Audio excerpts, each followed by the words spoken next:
पुण्यात ऑनलाईन फसवणुकीच्या घटनांमध्ये दिवसेंदिवस वाढ होत असताना चंदननगर पोलिसांनी मोठी कारवाई करत जबरदस्तीने मोबाईल फोन पाठवून पैसे उकळणाऱ्या 2 आरोपींना अटक केली आहे। या कारवाईत तब्बल 38,000 रुपयांचा मुद्देमाल जप्त करण्यात आला आहे।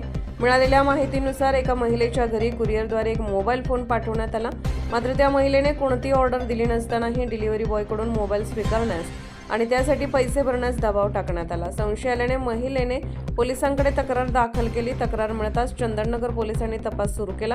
घटनास्थळ परिसरातील सीसीटीव्ही फुटेज, तांत्रिक विश्लेषण आणि मोबाईल क्रमांकाची माहिती तपासण्यात आली। तपासादरम्यान आरोपींचा माग काढण्यात पोलिसांना यश आले।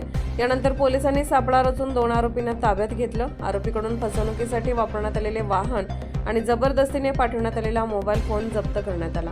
या कारवाईत सुमारे 38,000 रुपयांचा मुद्देमाल हस्तगत करण्यात आला आहे। प्राथमिक तपासात आरोपी अशाच प्रकारे नागरिकांना न मागवलेले मोबाईल पाठवून त्यांच्याकडून पैसे उकळत असल्याची माहिती समोर आली आहे। त्यामुळे अशा प्रकारचे कोणतेही पार्सल स्वीकारण्यापूर्वी नागरिकांनी काळजी घेण्याचे आवाहन पोलिसांनी केले आहे।